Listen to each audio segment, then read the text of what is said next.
A member of the Ethiopian security forces shot mother of two Lalisa Kenna in her neck during a recent protest. When her condition began to deteriorate in hospital, she insisted her father take her back to her village so she could see her children.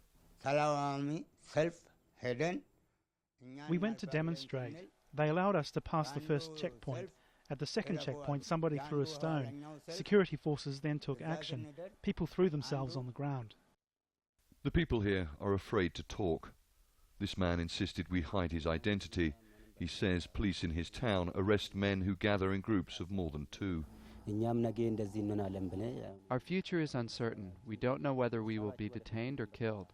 We are so afraid we don't even like walking on the streets. The government admits its security forces have killed dozens of people in the crackdown on these protests, and it's promised to launch an investigation into who was responsible for those deaths. But certainly the people living here say they have little hope that they will get justice or that their long-standing political demands will be met. The Oromo are the largest ethnic group in Ethiopia. They have long complained that the government has ignored their political, economic and cultural rights. Al Jazeera has no way of independently verifying this video uploaded on the internet. Protests were recently sparked by opposition to the government's so-called Addis Ababa Integrated Development Plan. The government says it's aimed at improving the services and developing the Oromia region around the capital. But many of the Oromo are calling it an unconstitutional land grab. Activists and opposition members say security services have killed around 140 people. Hundreds of others have been wounded, arrested and detained. The problem with the government is simply the government is consciously trying to avoid recognizing real problems in the society.